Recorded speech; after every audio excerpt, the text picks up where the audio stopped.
Welcome, history enthusiasts. Today, we're stepping back in time to explore a world of castles, crowns, and constant intrigue. Have you ever wondered what life was really like for a medieval princess? Forget the fairy tales of endless luxury and romance. Today, we dive into the harsh realities, hidden struggles, and surprising truths behind the gilded walls of royalty. From arranged marriages to court intrigue, restrictions, and the pressures of legacy, we'll uncover why being a medieval princess was far more challenging and dangerous than most people realize. So, let's journey together into the fascinating and often perilous world of medieval royalty. The life of a princess. When most people imagine a princess, they conjure images of glittering gowns, sparkling jewels, grand castles, and adoring crowds cheering at every turn. Fairy tales, movies, and popular culture have long perpetuated this dreamy idea that the life of a royal daughter is effortless, luxurious, and filled with happiness. But the reality of being a medieval princess was far from this enchanting fantasy. In truth, from the moment a girl was born into royalty, her life was essentially taken out of her own hands, governed instead by a combination of political strategy, family duty, societal expectation, and the unrelenting gaze of history. To understand why a medieval princess's life was more of a gilded cage than a fairy tale, we must first examine the conditions of her birth, her early upbringing, and the world she was born into. From the very beginning, the birth of a princess was treated not as a personal or family milestone, but as a political event of immense consequence. The arrival of a royal daughter could inspire joy for her family, certainly, but more importantly, she was immediately recognized as a potential political asset. In kingdoms across Europe and beyond, the birth of a girl was both celebrated and calculated.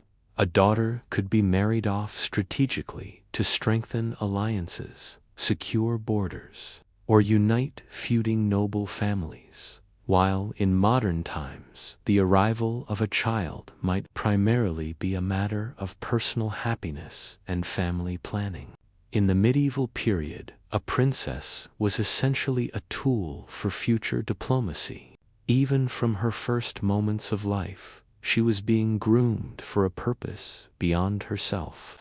Every cry, every milestone in her infancy was less about her individual growth and more about how she would eventually serve the needs of the kingdom. Her childhood, which in theory should have been a time of innocence, learning, and play, was often regimented and highly controlled.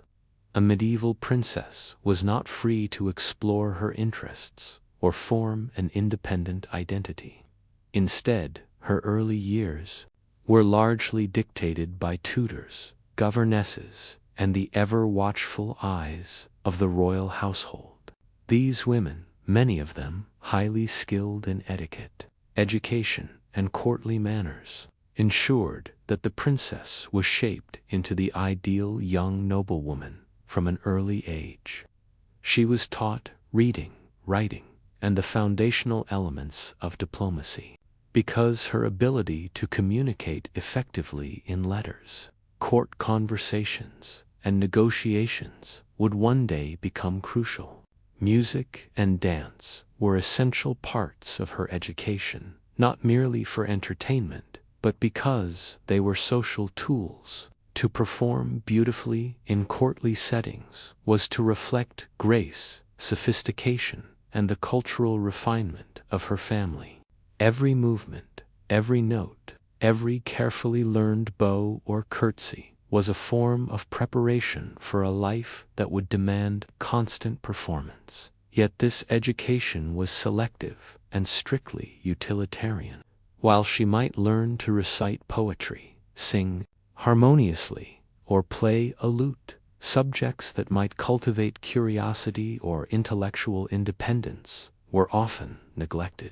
Critical thinking and personal choice were secondary to skills that enhanced her utility as a princess. Arithmetic might be limited to managing household expenses or dowries. Geography and history would focus on neighboring kingdoms and political rivals.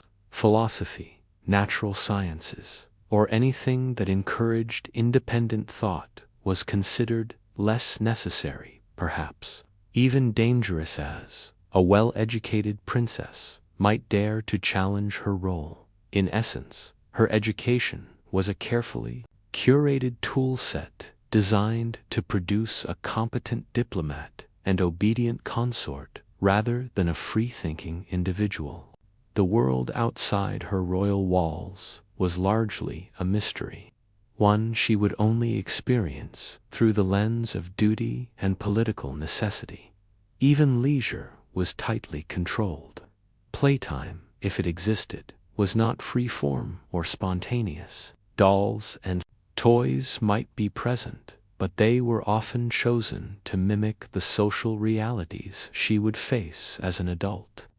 Dolls were frequently dressed in miniature royal attire, encouraging early familiarity with courtly dress and social hierarchy.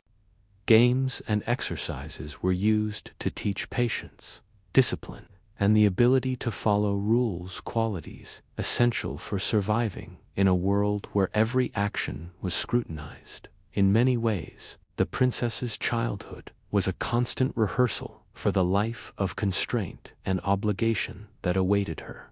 Unlike the common children of her era, who might run freely through village fields, play games with friends, and explore their surroundings, the princess's world was confined, sanitized, and staged. The castle walls were protective, yes, but they were also boundaries, limiting freedom, curiosity, and autonomy. And then there was the looming reality of marriage. Long before most of us even contemplate the idea of choosing a life partner, medieval princesses were already part of extensive marriage negotiations, often arranged while they were infants. Families would consider alliances, potential threats, and the balance of power across kingdoms when planning a princess's future. By the time she reached her early teens, she might be told without room for discussion whom she would marry. Love, personal preference, and emotional readiness were rarely priorities. Political necessity was everything. Imagine being a child and learning that your entire future, where you live, who you live with, and what your role in the world will be, is being decided for you by forces far beyond your control. It was a reality that could be bewildering, frightening, and suffocating, yet one that many young girls were expected to accept with grace. The societal expectation that she would be a political pawn extended beyond marriage. Even her behavior in public was subject to careful scrutiny. Every smile, glance, or gesture was evaluated for appropriateness. She had to learn the art of appearing charming, graceful, and obedient, while also subtly signaling intelligence, poise, and loyalty. Her conduct reflected not just on her family, but on the kingdom itself. A misstep could be magnified, interpreted as incompetence, or even seen as a threat to the social order. In this environment, there was little room for genuine self-expression. Authenticity was a luxury she could rarely afford. Every lesson, every piece of advice, every correction from her tutors was designed to mold her into a perfect image of royalty, often at the cost of her individuality. Health and upbringing were also complicated by the realities of medieval life. Disease, poor sanitation, and limited medical knowledge posed constant threats even to the highest-ranking individuals. A young princess might have access to the best care available at the time, but that care was primitive by modern standards. Illness could strike suddenly and be fatal, and even minor ailments were often treated with harsh remedies. Nutrition, while relatively better than the common folk, was also carefully controlled, focusing on foods that would maintain her health and appearance rather than her personal preference. Childhood illnesses, accidents, or even small injuries could have lasting consequences, underscoring the precarious nature of life even for someone born into privilege. The psychological impact of such an upbringing cannot be overstated. Living under constant observation, knowing that her entire life was a matter of political consequence, and being taught that her worth was defined by duty rather than personal choice, could be incredibly isolating. Many medieval princesses developed a keen sense of self-discipline, tact, and resilience as a result. But these traits often came at the expense of emotional freedom. Friendships were cautious and measured. Trust was rarely absolute. Every interaction, every smile had to be calculated. The mental burden of such a childhood was immense, and yet it was normalized as the standard for royal upbringing. Historical examples abound that illustrate the harsh realities of early royal life. Consider Princess Margaret of Anjou, up in a politically turbulent England, and was married to King Henry VI at a young age to cement an alliance. Or Marie de Medici, who was strategically married into the French royal family to strengthen political ties. Their childhoods were dominated by tutors, political advisors, and preparation for roles they did not choose, even centuries later.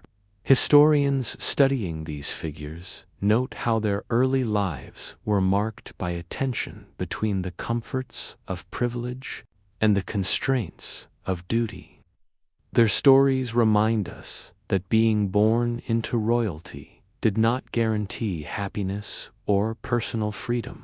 It guaranteed responsibility, visibility, and expectation. And while we often think of castles as magnificent homes, they were also instruments of confinement. Thick walls, guarded gates, and strict schedules meant that a princess's physical environment was both protective and restrictive. The castle served as a microcosm of the kingdom, where social hierarchies were rigid. Movement was controlled, and observation was constant. A princess could never truly disappear or act without consequence. Even private moments were subject to scrutiny by seer. A princess could never truly disappear or act without consequence. Even private moments were subject to scrutiny by servants, tutors, and advisors. In a sense, the castle was both a home and a gilded space, where beauty, discipline, and control coexisted, but where autonomy was severely limited. Even interactions with family could be complicated. While love and affection existed, the relationships between parents and princesses were often framed by expectations and duties. A father might view his daughter as a future instrument of diplomacy. A mother might emphasize etiquette and poise over emotional connection. Siblings, too, could be rivals in the intricate dance of succession, favor, and attention. In this environment, the natural bonds of childhood were often intertwined with the pressures of status and power, making the simple pleasures of play, laughter, or personal choice rare commodities. By the time she approached her early teens, the princess had already lived a life structured around preparation for adulthood, defined not by personal desire, but by political necessity. She had learned lessons of diplomacy, poise, obedience, and social maneuvering. She had been taught to see her own value in terms of the power and influence she could bring to her family and kingdom. She had been trained to perform, to impress, and to navigate a world of expectation with grace. And yet, despite all this preparation, the reality awaiting her was daunting. Marriage, political intrigue, and a life in which her personal desires would often be subordinate to the needs of her family and kingdom.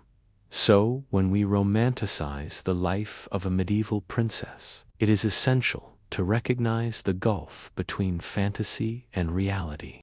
Her life may have been filled with luxuries, but it was also structured around immense responsibilities, restrictions, and expectations.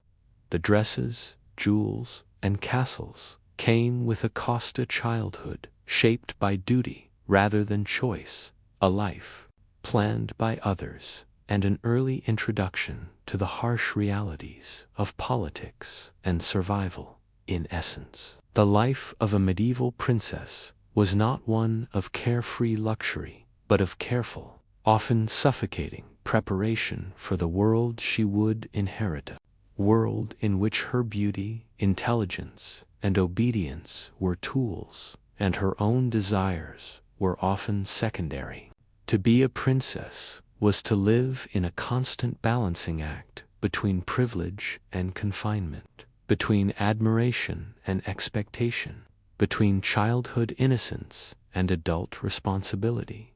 When considering the life of a medieval princess, one of the most important aspects of her upbringing was her education, though it might not resemble what we imagine when we think of learning. In today's world, education is often seen as a means of personal growth, a way to cultivate curiosity, develop passions, and acquire skills for the future. For medieval princesses, however, education had a very different purpose. It was primarily designed to shape her into an ideal royal woman, to prepare her for the complex world of court life, political alliances, and the expectations that would come with her title. Every lesson, every hour spent with tutors, and every skill learned was measured against the ultimate goal of making her a valuable asset to her family and kingdom. From the very beginning, the training of a princess was a delicate balance between refinement, practicality, and performance. Tutors and governesses were selected with great care. These women were expected not only to instruct the princess in academics, but also to mold her character and behavior. They taught her to read and write with clarity and elegance, soften in multiple languages, because literacy was essential for correspondence with foreign courts. Letters were not casual, they were instruments of diplomacy. A poorly written letter could reflect badly on her family or be used against them in political disputes. As a result, precision, grammar, and the art of polite expression were emphasized from a very young age. A princess had to be articulate, persuasive, and charming on paper as well as in person. Mathematics was included in her education, but again, it was practical rather than abstract.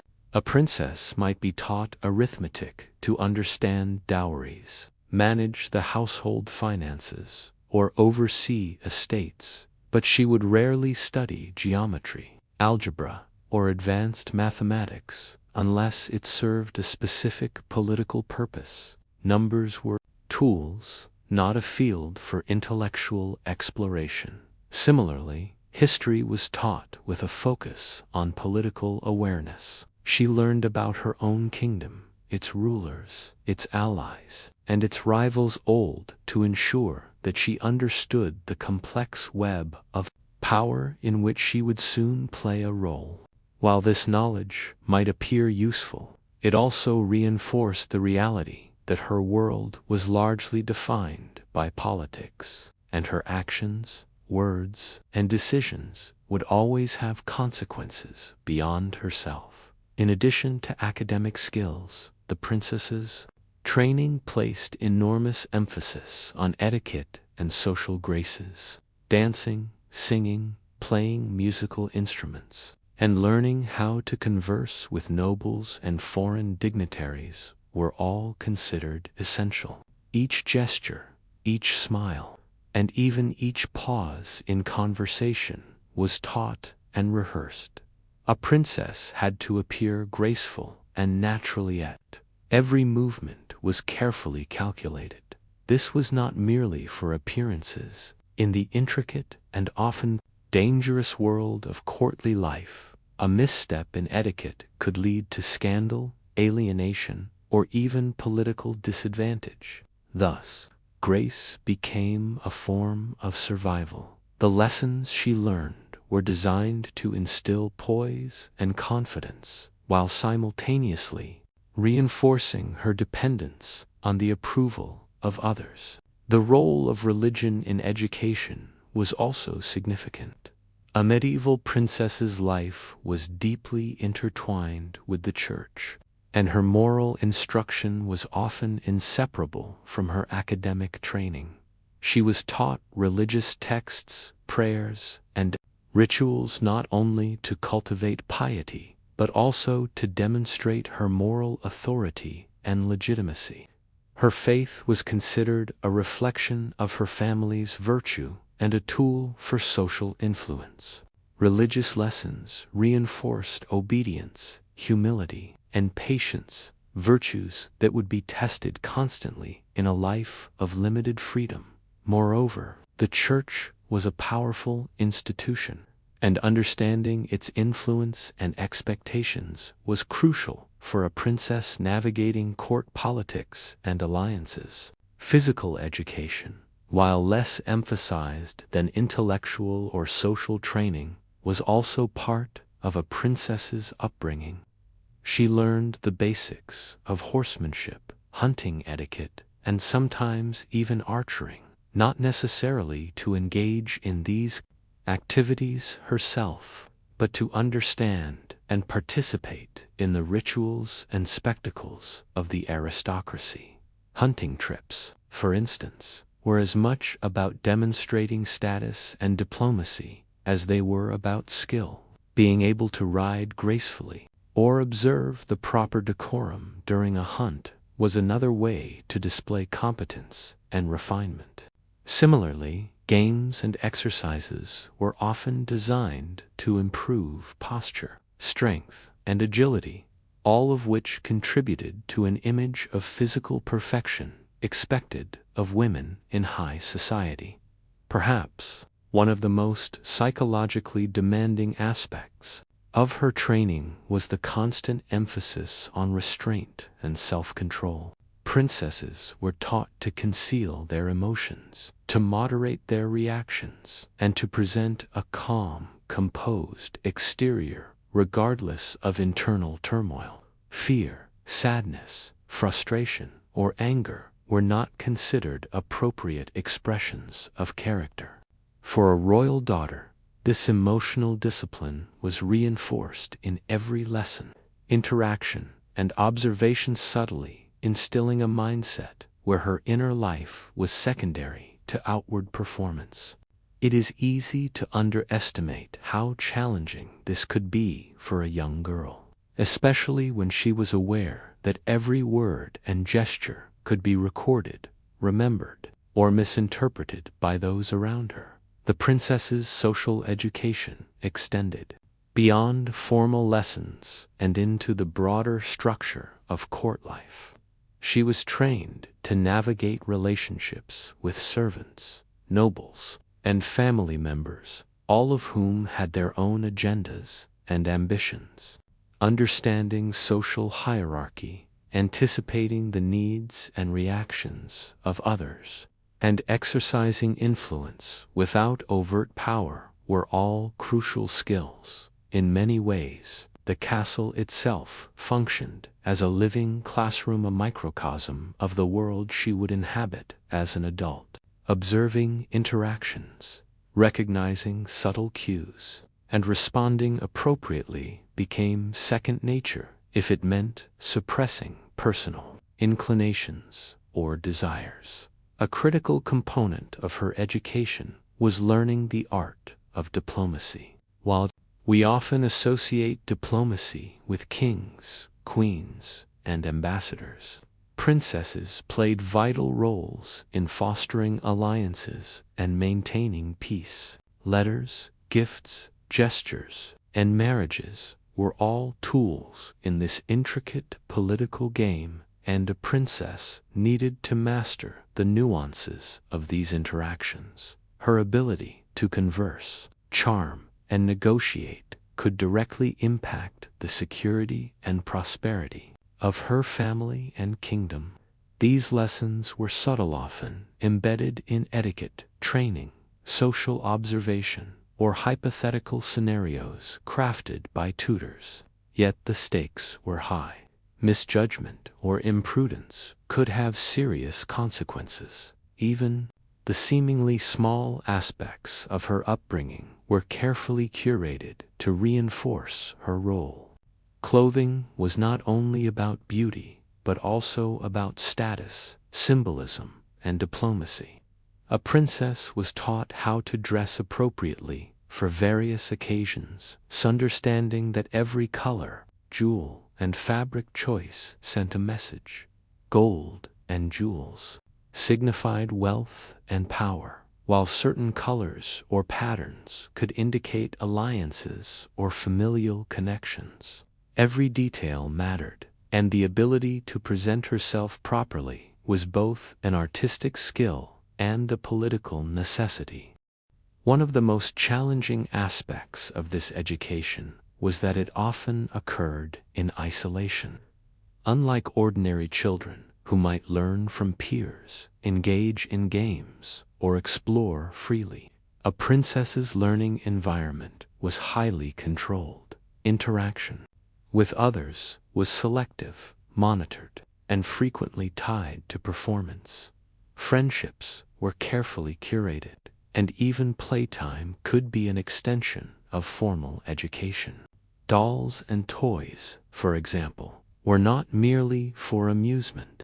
They were often miniature representations of social hierarchies, teaching lessons about status, decorum, and responsibility. Every activity, whether formal or informal or enforced, the larger lesson, her life was a preparation for a role far greater than personal happiness or fulfillment. It is also important to consider the pressures imposed by the knowledge of her future. From a young age, a princess was aware that her education, demeanor, and skills were investments in her eventual marriage and political utility. This awareness created a subtle, constant stress that shaped her psychological development. While modern children might dream of their future careers or relationships, the medieval princess's path was largely predetermined. Her personal preferences, ambitions, and desires were secondary to the strategic goals of her family. Even the act of learning was framed as a duty rather than an exploration of personal potential. The role of tutors and governesses in shaping her character cannot be overstated. These women were not only instructors, but also gatekeepers, mentors, and enforcers of the rules. They were responsible for instilling virtues such as obedience, patience, and humility, while also teaching the princess to navigate the subtleties of power and influence. The relationship between a princess and her tutor could be complex.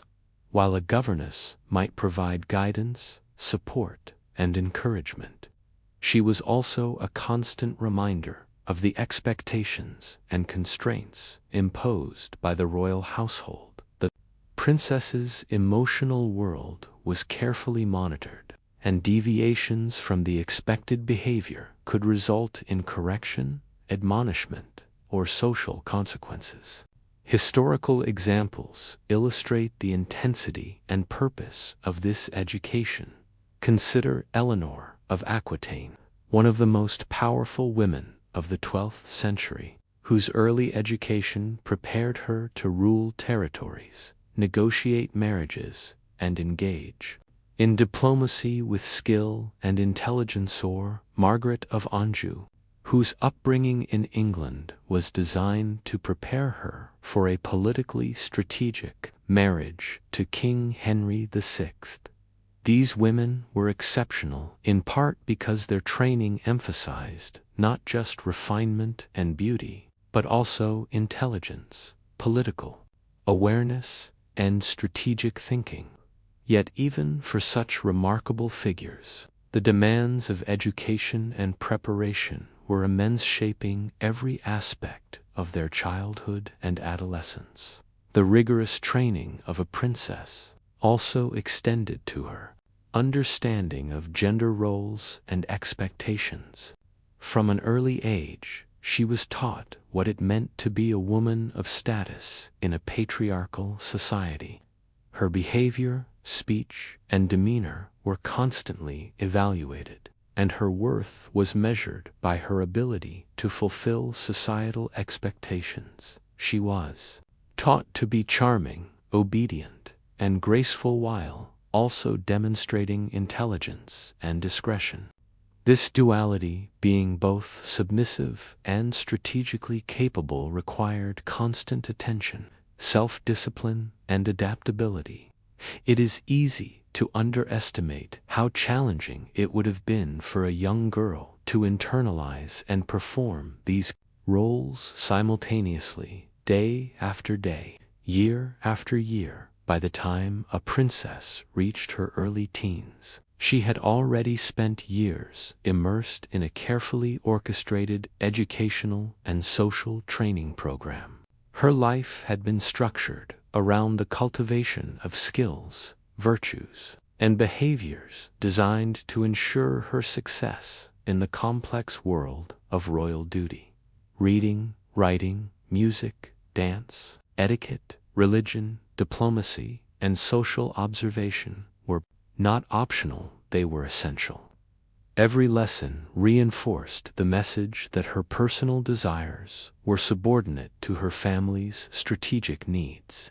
She had learned to perform, to anticipate expectations, and to navigate the intricate dynamics of courtly life, often at the cost of personal freedom and self-expression. Even with this rigorous training, the transition from education to real life application was daunting. The skills and knowledge she had acquired were only useful if she could deploy them effectively in a world governed by politics, intrigue, and hierarchy. A single misstep, whether in conversation, appearance, or judgment, have serious repercussions. The education of a medieval princess was therefore not merely academic or artistic.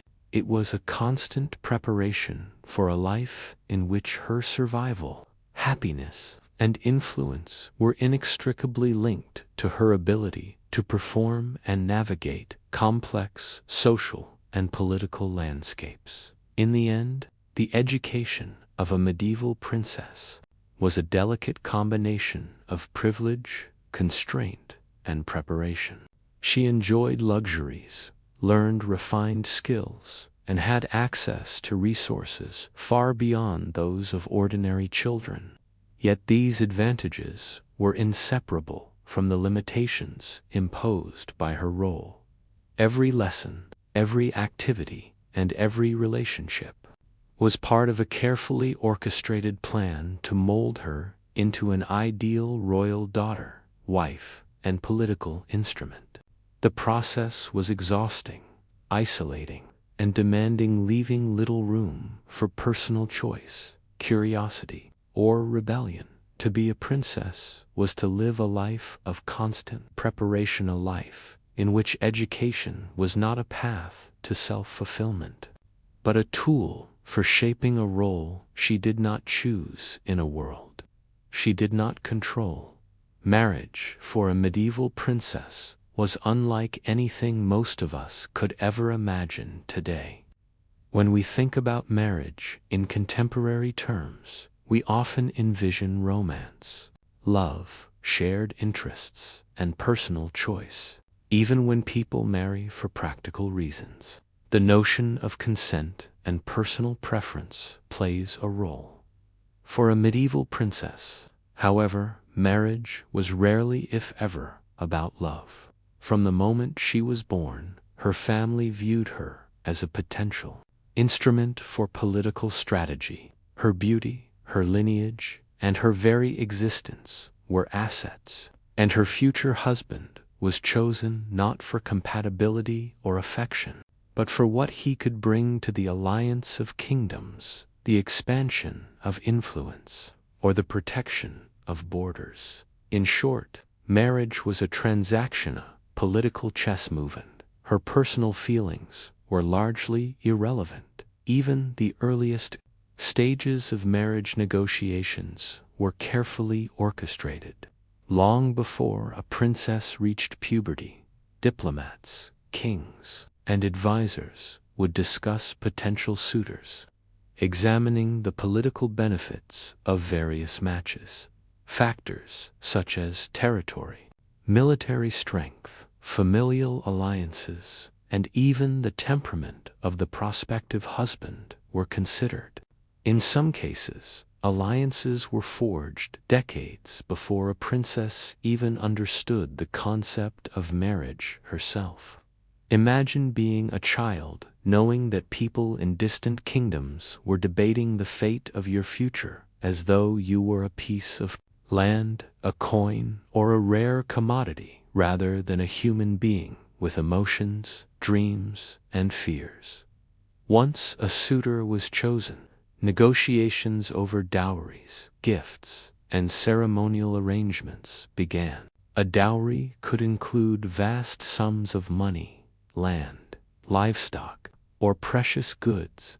The negotiations surrounding it were intense and sometimes bitter. The princess herself, still a child in many cases, had little understanding of these transactions. Yet she was expected to absorb lessons about decorum, negotiation, and diplomacy, of which were crucial to presenting herself as a desirable partner. She was being trained not just to marry, but to symbolize the alliance itself, the embodiment of her family's prestige, wealth, and power. When the time came for the wedding, the pressure intensified. The ceremony itself was more than a union of two people. It was a public spectacle, an affirmation of political strategy, and a performance witnessed by hundreds, sometimes thousands of nobles, clergy, and commoners. Every detail mattered. The princess's attire, posture, and expression were scrutinized for signs of grace, intelligence, and suitability. One misstep, a faltering curtsy, a wrong word, or an awkward glance could be interpreted as incompetence or impropriety. In a society where perception often mattered more than reality, appearances were paramount, and the weight of expectation was immense. But the pressures did not end with the ceremony. Marriage for a medieval princess came with immediate responsibilities, particularly in producing heirs. Fertility was considered a crucial duty, and the ability to bear children, especially sons, was often seen as the measure of a princess's worth. Young brides, some barely entering their teenage years, were thrust into a role that demanded both physical endurance and emotional resilience. Pregnancy in the medieval period was fraught with danger. Medical knowledge was limited, sanitation was poor, and complications during childbirth were common and often fatal. Even with the best care available, Many princesses faced life-threatening situations during their first pregnancies, with repeated pregnancies further taxing their health. Childbirth was not a private or intimate matter. It was a public duty, and failure could lead to shame, alienation, or political consequences. Beyond the physical dangers, the psychological toll of marriage was immense. A princess was now living under the constant scrutiny of her husband, his family, and the court. Her actions, words, and even her expressions were analyzed for signs of loyalty, intelligence, and obedience. Her freedom was severely restricted, and personal desires were subordinate to the expectations of her new household and kingdom. Many princesses endured neglect, emotional abuse, or political marginalization if they did not conform perfectly to these expectations. In some tragic cases, a princess could be imprisoned, exiled, or even poisoned if she was deemed inconvenient, uncooperative, or threatening to her husband's interests or political agenda. History is filled with accounts of royal women whose fates were determined not by personal merit, but by the whims and strategic calculations of men in power. The social dynamics within marriage were equally challenging.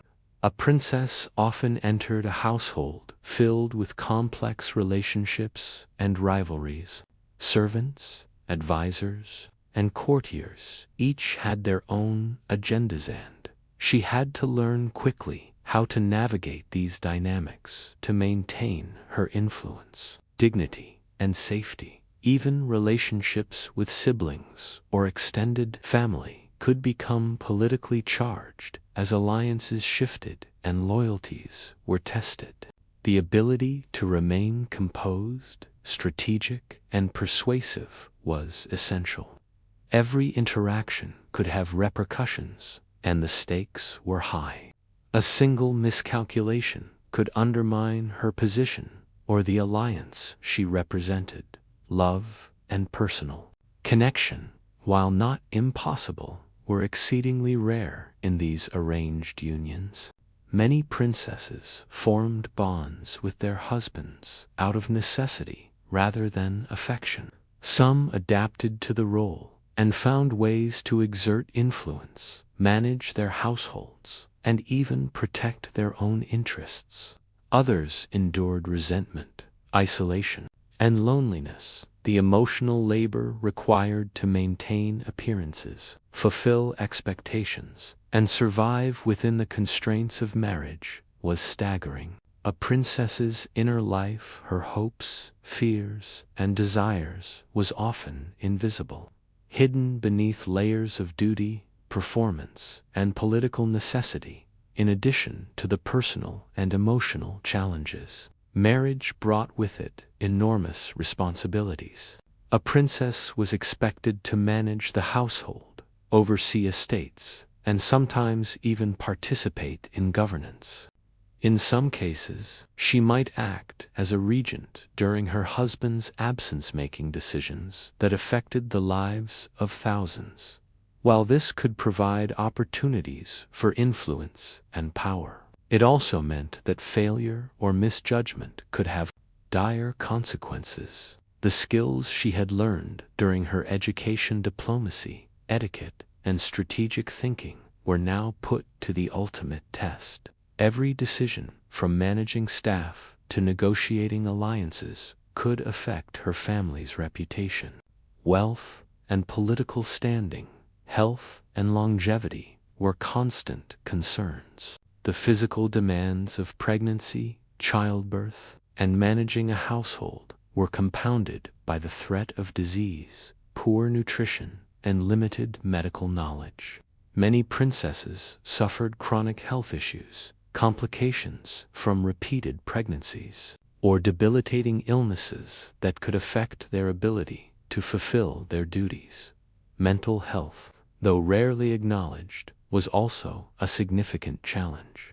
Anxiety, depression, and emotional strain were common, yet support or understanding was minimal. The expectation was to endure silently, to maintain composure, and to continue fulfilling duties regardless of personal suffering.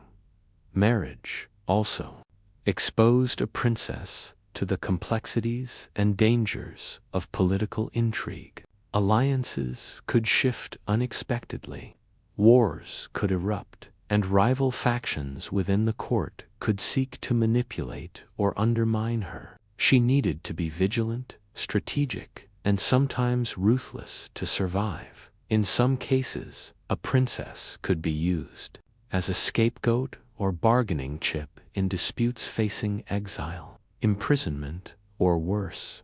If she was perceived as a threat or liability, trust was fragile, and the ability to navigate treacherous political waters required constant awareness, adaptability, and emotional intelligence.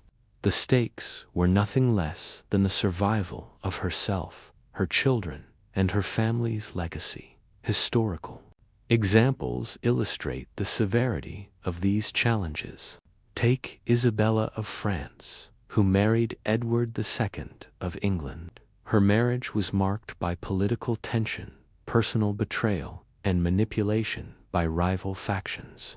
Despite the luxuries of royalty, she faced enormous pressure to produce heirs, navigate court politics, and protect her children's future, all while managing her own survival in a hostile environment.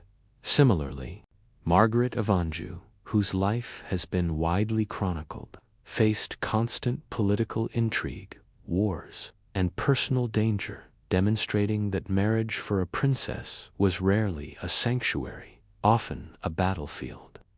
These examples reveal a pattern. Marriage was a tool of power and survival, not personal fulfillment. And even the most privileged women faced extraordinary pressures and dangers. Even the social perception of marriage added to the burden. A princess was expected to embody the ideals of beauty, virtue, and obedience. Public opinion shaped by courtiers, chroniclers, and foreign observers could elevate or undermine her.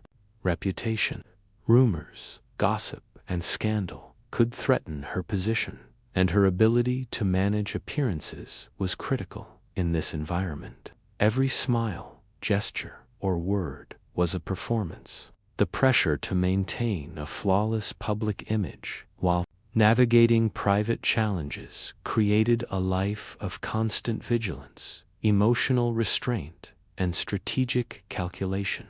Beyond personal survival, marriage had consequences for entire kingdoms. Alliances formed through royal unions could prevent wars, secure borders, or strengthen claims to territory. Conversely, failed alliances could spark conflict, rebellion, or political instability. A princess's actions, decisions, and even demeanor could directly influence the fate of nations. This reality underscored the immense responsibility placed on young women who were expected to master diplomacy, strategy, and social skills while still navigating the challenges of adolescence and personal development. The weight of expectation was enormous, and failure carried consequences far beyond personal disappointment. It could alter the course of history. The physical environment of marriage added another layer of complexity. Castles and royal residences, while luxurious, were often imposing and isolating. A princess moved from the familiarity of her childhood home into an unfamiliar household, surrounded by strangers, and immediately had to assert herself within a rigid hierarchy. Her movements, interactions, and routines were closely monitored, and every action had potential political significance. Even leisure or private moments were constrained, as servants, advisors, and courtiers were constantly present or observant. Castle was at once a palace and a prisoner, place of wealth and comfort, but also of limitation and constant scrutiny. The transition from childhood to marriage was therefore abrupt, intense, and unforgiving.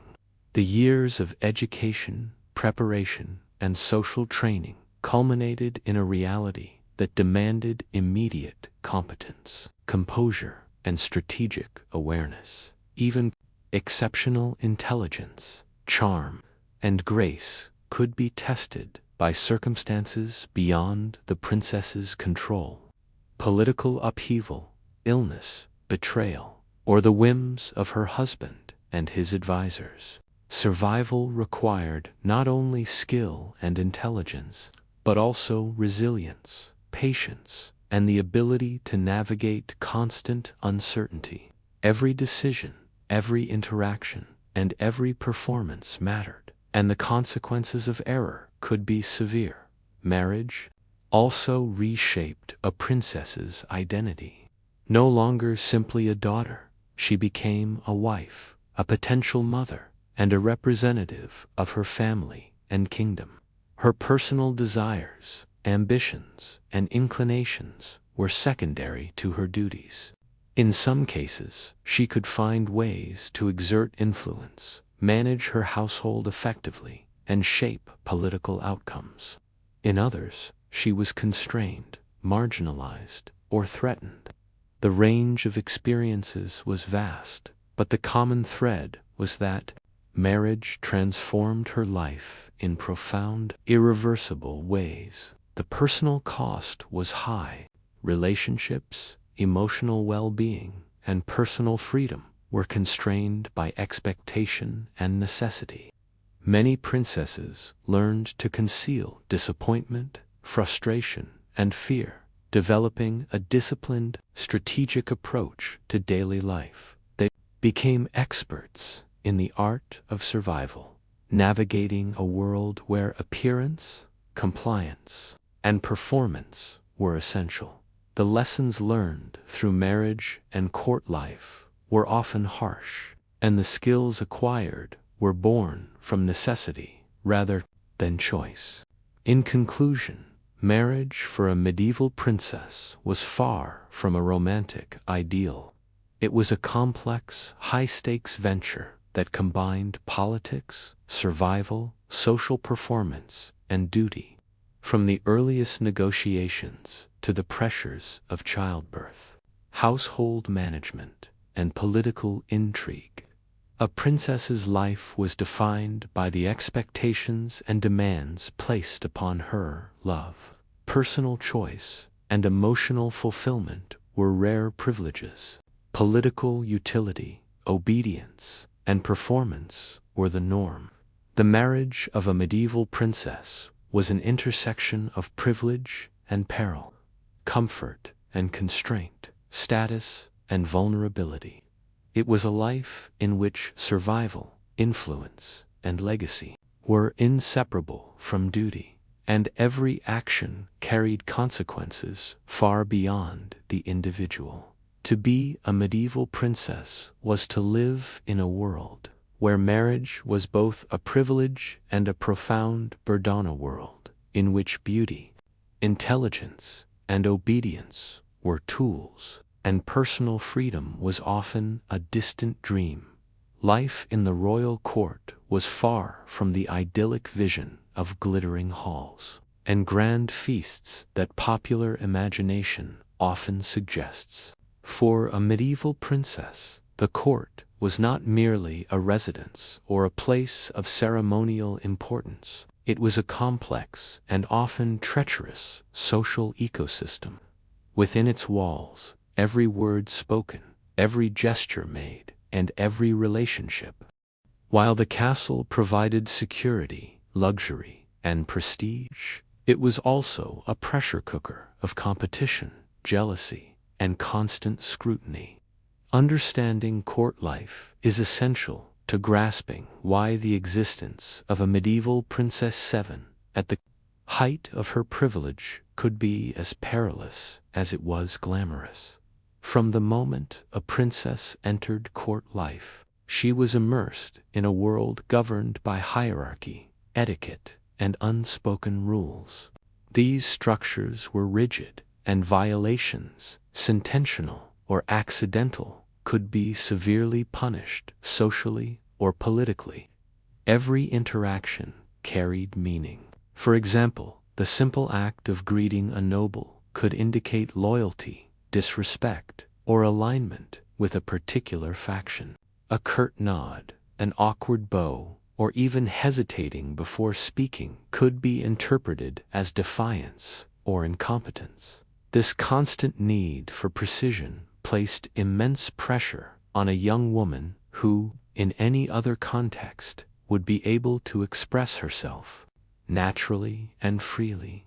The court trained her to behave not just correctly but strategically, teaching her that survival depended on mastering the nuances of power, influence, and perception.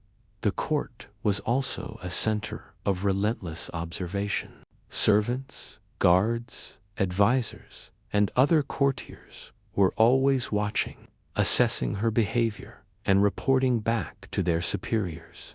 Every smile, glance, and gesture could be remembered, misinterpreted, or leveraged in political schemes. Privacy was limited. Even private conversations could be overheard or manipulated. As a result, princesses learned early on to conceal emotions, moderate reactions, and carefully choose their words.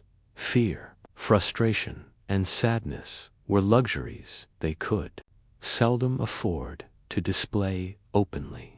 Emotional discipline was not only expected, it was essential for survival.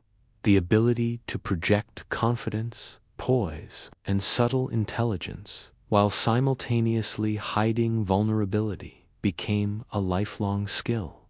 One of the most challenging aspects of court life was navigating the social hierarchies and rivalries that permeated every level of the castle. Courtiers, advisors, and attendants each had their own agendas, ambitions, and loyalties, which could shift unexpectedly. Some sought to curry favor with the princess in order to gain influence over her husband or family. Others might attempt to undermine her, spread rumors, or manipulate events for their own benefit. A princess had to quickly learn who to trust, when to speak, and how to assert herself without appearing threatening.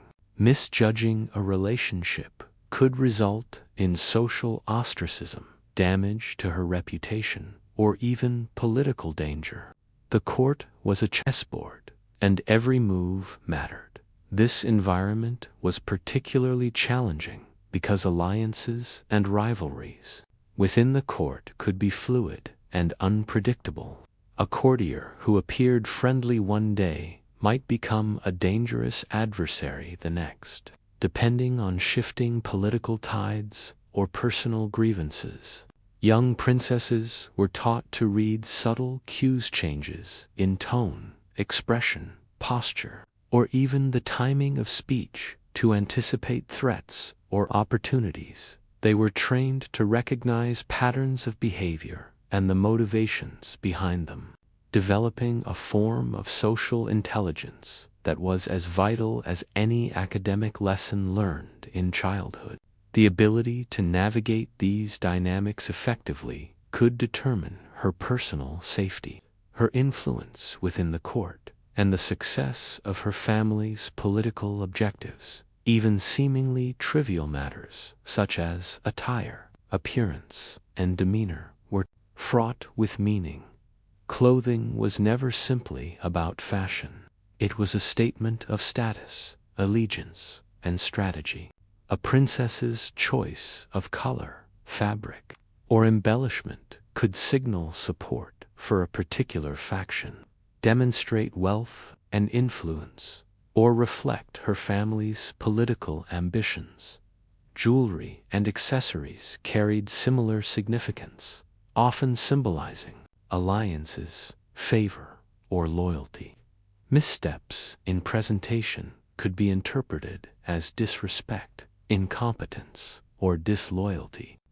Thus, learning to dress appropriately for every occasion was not merely a matter of taste. It was a critical component of courtly strategy.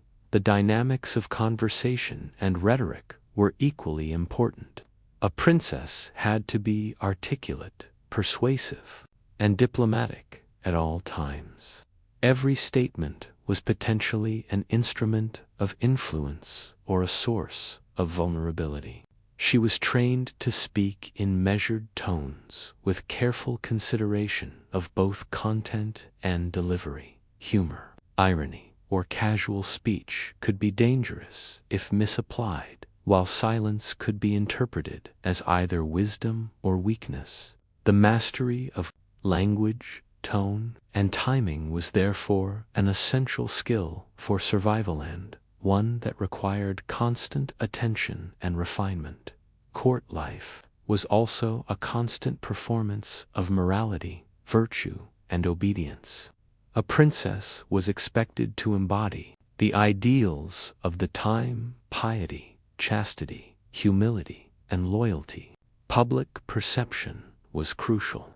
Scandals or rumors could damage her reputation irreparably, affecting not only her personal standing but also the political fortunes of her family. Allegations of improprietorial or fabricated could be used as weapons in disputes or as justification for exile, imprisonment, or loss of influence.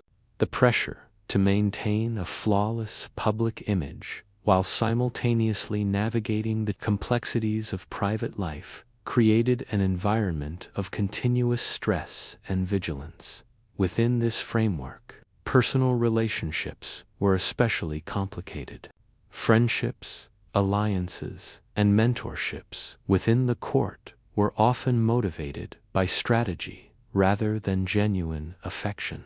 A court lady might offer support, guidance, or companionship, but she could also be plotting to enhance her own influence or undermine the princess's position. Even members of the family could be competitors, allies, or obstacles, depending on the shifting landscape of succession, favor, or inheritance. Trust was fragile, and the ability to discern motive and anticipate betrayal became a vital skill. The princess had to constantly balance openness with caution, forging connections that could serve her while protecting herself from manipulation. The stakes of court intrigue were amplified by the presence of political and dynastic tensions. Wars, disputes over succession, and conflicts between noble families could transform routine interactions into high-stakes maneuvers.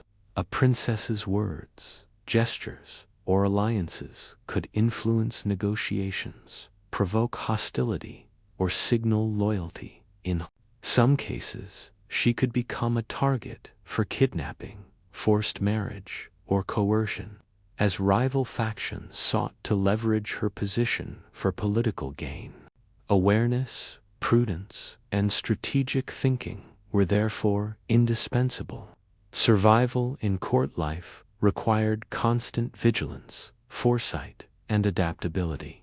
The psychological toll of court life on a princess was immense. Living under continuous scrutiny, facing the potential for betrayal, and navigating complex social dynamics required extraordinary resilience. Emotional suppression was essential. Displays of fear, anger, or vulnerability could be exploited.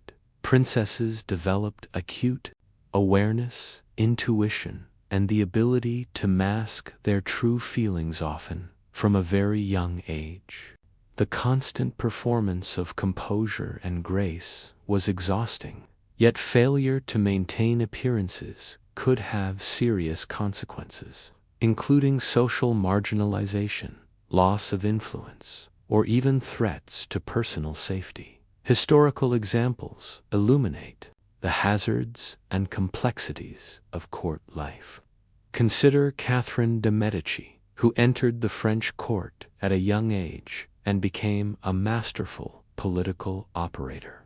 She navigated a web of alliances, rivalries, and factional disputes, employing diplomacy, strategy, and manipulation to secure her position and protect her children.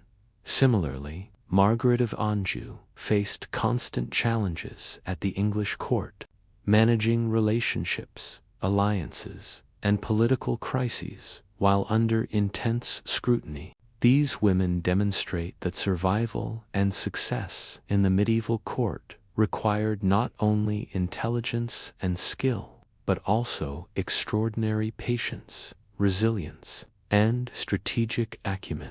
Even leisure and ceremonial events were fraught with significance. Feasts, balls, tournaments, and public celebrations were not simply occasions for enjoyment. They were arenas for observation, assessment, and maneuvering. How a princess carried herself in public could affect her reputation, alliances, and influence. Participation in games, dances, or hunting expeditions was often as much about demonstrating skill, grace, and loyalty as it was about recreation. In these contexts, failure, embarrassment, or poor performance could have far-reaching implications, making even leisure a high-stakes activity. The interplay between visibility and vulnerability was a constant feature of court life. A princess's presence in public, whether at ceremonial events, religious observances, or daily court routines, was both an opportunity and a risk. She could assert influence, demonstrate virtue, or signal allegiance, but she could also attract scrutiny, criticism, or suspicion. This duality required careful calibration of behavior, speech, and appearance. Every interaction, no matter how small, was imbued with meaning and potential consequence. The princess had to navigate these complexities with precision, constantly balancing her personal interests with political necessity. In addition, court life demanded adaptability to rapidly changing circumstances. Alliances could shift, factions could rise or fall, and external threats, such as wars, rebellions, or foreign invasions, could alter the political landscape overnight. A princess needed to remain aware, flexible, and strategic, adjusting her behavior, alliances, and tactics to maintain security and influence. The ability to anticipate change, interpret subtle signals, and respond effectively was essential for survival. This constant need for vigilance and adaptability created an environment of perpetual stress, requiring both mental acuity and emotional endurance. Even mundane aspects of daily life were politically charged. Meals, seating arrangements, and proximity. Two important figures were all governed by etiquette and hierarchy, with deviations potentially interpreted as disrespect or a challenge to authority. Private meetings, correspondence, and gifts could all carry diplomatic significance. A single misstep, intentional or accidental, could trigger a chain of consequences affecting alliances, reputation, or family fortunes. In this environment, attention to detail, strategic thinking, and disciplined behavior were not optional, they were essential. The consequences of misjudgment in court could be severe. Scandals, rumors, and political attacks could rapidly erode a princess's influence or endanger her safety. Even small errors in judgment could be exploited by rivals seeking advantage. In extreme cases, failure to navigate court life successfully could result in exile, imprisonment, or forced removal from the political sphere. The pressure to maintain composure, competence, and strategic awareness was constant and unrelenting. Ultimately, life in the medieval court required a delicate balance between visibility, influence, and safety. A princess had to perform continuously projecting competence, virtue, and intelligence while navigating complex social hierarchies and political dynamics. She had to form strategic relationships, anticipate threats, and exercise caution all while managing her personal emotions and ambitions. The court was a place of privilege, yes, but it was also a site of constant pressure, intrigue, and danger. Survival demanded skill, discipline, and adaptability, and even the most talented and resourceful princesses faced immense challenges. In conclusion, the medieval court was a crucible in which princesses were forged, tested, and shaped. It was a world of luxury intertwined with constraint, visibility intertwined with vulnerability, and opportunity intertwined with danger. Every action, word, and gesture carried weight. Every relationship had potential consequences.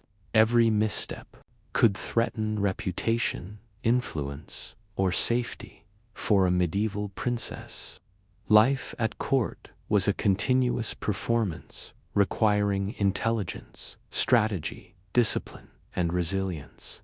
While modern imagination might picture the court as a setting of splendor and privilege, the lived reality was far more complex, demanding, and perilous to survive and thrive. A princess needed not only grace and education, but also shrewdness, emotional control, and an acute understanding of the subtle, often dangerous rules of courtly life.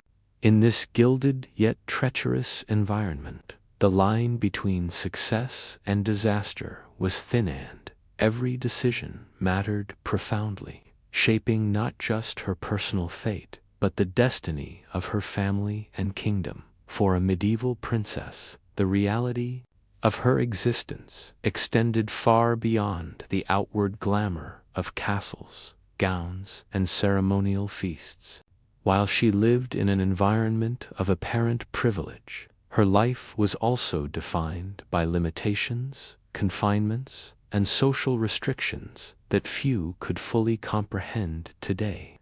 The castles and palaces that appear in fairy tales as grandiose symbols of freedom and luxury were in truth gilded cages.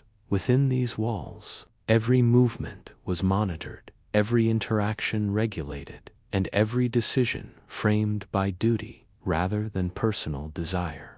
To understand the daily life of a medieval princess, it is essential to grasp the profound impact of these restrictions and the psychological and emotional challenges they imposed on young women born into royalty. Physical confinement was one of the most immediate realities of her life.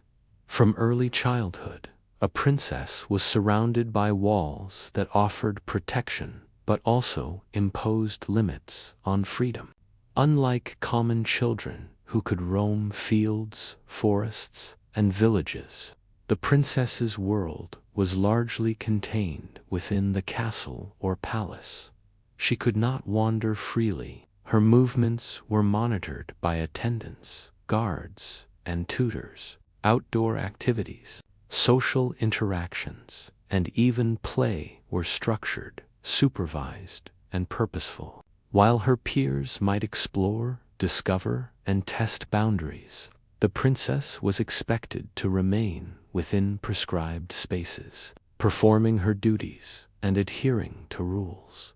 This restriction of movement was not merely physical, it symbolized the larger limitations imposed on her autonomy and personal choice throughout life.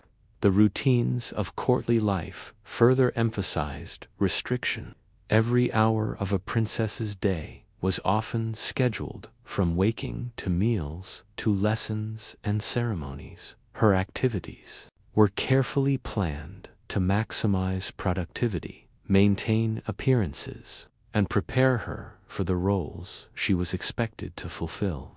Free time was rare, and even leisure activities were usually educational, designed to cultivate skills in music, etiquette, or diplomacy. Spontaneity, exploration, and unstructured play, the hallmarks of childhood, were limited, and she quickly learned that deviation from expectations could have social or political consequences. In this environment, even personal relaxation or enjoyment was framed as a duty or preparation, reinforcing the constant sense of obligation and surveillance. Social restrictions were equally pervasive. A princess's interactions were highly regulated only by family members, but also by the hierarchy of court life. She could not choose her companions freely, and friendships were often strategic or carefully supervised. Relationships were constantly evaluated for political significance or potential risk, making genuine trust rare. Even interactions with siblings or extended family were influenced by the dynamics of succession, favoritism, and alliances. Every conversation, glance, and gesture could be scrutinized for meaning. A misstep, a word spoken too candidly, a glance interpreted incorrectly, could damage her reputation or create tensions within the household. In a world where perception often mattered more than reality, the princess learned early to moderate every aspect of her social behavior. Education and training, while invaluable in terms of skills and preparation, also contributed to isolation. Tutors, governesses, and advisors monitored her learning, often in a way that reinforced hierarchy and control rather than freedom. She might learn languages, music, dance, and political history, but the process emphasized performance over personal curiosity. Learning was a tool of preparation, not exploration. The princess was trained to master social skills, diplomacy, and etiquette. These lessons often reinforced the sense that her personal desires, interests, and identity were secondary to duty. While she was intellectually engaged, she was simultaneously isolated from the ordinary experiences of childhood that foster independence, creativity, and emotional growth. Isolation extended to emotional life as well. Living under constant observation and surveillance, a princess had limited opportunities to express her true feelings or develop authentic relationships. Fear, frustration, sadness, or anger could be dangerous if perceived as weakness or disobedience. The ability to conceal emotions and project composure became essential for survival. While this cultivated resilience, it also imposed psychological burdens, as young women were required to navigate complex social dynamics while suppressing natural responses. Emotional isolation compounded the challenges of social and physical restriction, creating a sense of being perpetually watched, evaluated, and constrained. Marriage, while discussed earlier, also contributed to this isolation. Once betrothed or married, a princess's life became even more constrained. She was expected to focus on household management, diplomacy, and reproduction, often with little opportunity to explore personal interests or develop friendships. The physical separation from her childhood home could exacerbate feelings of loneliness and disconnection. She was thrust into a new household, surrounded by strangers, with limited freedom to move or interact outside prescribed roles. Even relationships with her husband, while potentially supportive or strategic, were often constrained by expectations, hierarchy, and political considerations.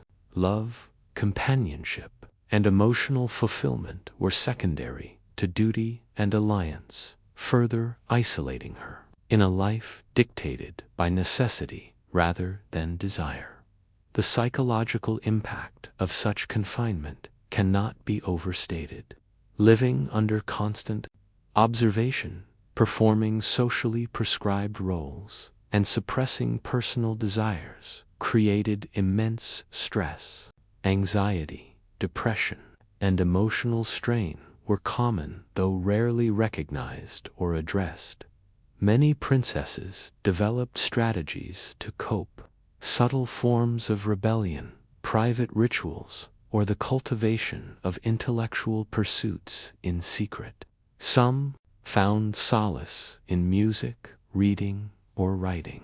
Others sought companionship with carefully chosen confidants or trusted servants. Yet even these outlets were limited and often fraught with risk. Any behavior that deviated from expectation could be reported, criticized, or used against her, reinforcing the pervasive sense of vulnerability. Physical health was also impacted by these restrictions. Limited freedom of movement and rigid routines could result in lack of physical exercise beyond controlled activities like dance, riding, or hunting. Etiquette. Nutrition, while often better than that of commoners, was carefully regulated for appearance and health rather than enjoyment. Combined with the physical demands of pregnancy and childbirth, these restrictions could weaken the body over time. A princess's well-being was inseparable from her ability to fulfill her social and political duties, yet her ability to care for herself independently was limited.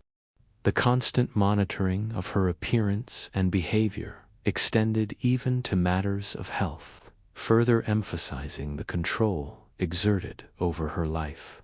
Religious and moral expectations compounded the sense of restriction and isolation. Piety, obedience, chastity, and humility were not merely virtues, they were obligations that shaped every aspect of her life. These moral codes were reinforced by tutors, governesses, and clergy who ensured that the princess conformed to social and religious ideals. Deviations were not tolerated lightly, and the fear of moral censure could create a pervasive sense of constraint. Even private behavior was subject to scrutiny, as adherence to these ideals was seen as a reflection not only of the princess herself, but also of her family and kingdom. The internalization of these moral codes added layers of self-discipline and self-surveillance, reinforcing the psychological weight of confinement. Restrictions on personal choice extended to almost every aspect of daily life. Decisions about clothing, activities, education, and social interactions were often predetermined or heavily guided by others. The princess's autonomy was limited, and independence was not easily exercised. Even minor decisions carried political or social significance, creating an environment in which every action required careful consideration. The cumulative effect of these restrictions was a life in which freedom, physical, emotional, and intellectual, was constrained by layers of expectation, duty, and surveillance. Isolation could be further exacerbated by the rarity of peers who shared similar experiences. While noble children existed in the court, very few could truly understand the pressures, expectations, and surveillance faced by a princess.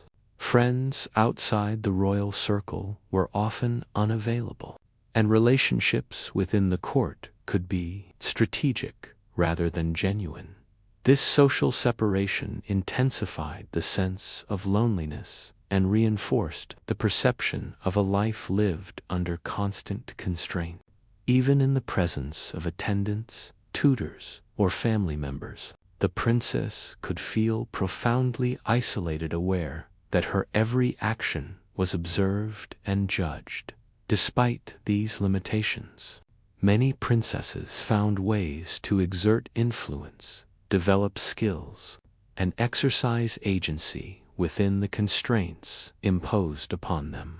Some cultivated intellectual or artistic pursuits in secret, while others navigated court politics with cunning and strategy. Strategic relationships with allies, trusted attendants, or family members allowed some measure of independence or leverage. Yet even these avenues required careful calculation and vigilance. The ability to find autonomy within constraint was a testament to resilience, intelligence, and adaptability, qualities essential for survival in the demanding environment of medieval royalty. Historical examples highlight the impact of isolation and restriction. Blanche of Castile, who became Queen of France, experienced intense restrictions during her youth and early reign, yet learned to exercise remarkable political acumen and resilience within these constraints. Similarly, Margaret of Anjou navigated isolation, political danger, and courtly intrigue with strategic skill, protecting her children and influence. Despite enormous challenges, these examples underscore that while restrictions and isolation imposed severe burdens, they also forged qualities of discipline, intelligence, and fortitude that defined the survival and legacy of medieval princesses. Even seemingly small freedoms carried significant meaning. A rare moment of privacy, a private walk in the gardens, or a solitary visit to a chapel could offer psychological respite and a sense of autonomy. These moments, however, were fleeting and often regulated. The princess learned to value them, to seek them subtly, and to use them to sustain her emotional well-being. They became acts of quiet resistance and self-preservation within a life dominated by external control and expectation. The cumulative effect of these restrictions and isolation shaped the personality, behavior, and worldview of the princess. She developed patience, strategic thinking, discretion, and emotional resilience. She became attuned to subtle cues, able to navigate complex social and political landscapes, and adept at managing both her public persona and private life. Yet these qualities often came at a cost: suppressed emotions, limited personal freedom, and an ongoing tension between duty and desire. The life of a medieval princess was a constant negotiation between privilege and constraint, visibility and vulnerability, obligation and personal need. In conclusion, the restrictions and isolation experienced by a medieval princess were profound and pervasive. Physical confinement, regulated routines, limited social interactions, moral obligations, and surveillance created a life of constant limitation. Emotional and psychological burdens compounded these constraints, reinforcing the necessity of resilience, discipline, and strategic thinking in a world where freedom was a rare and fragile commodity.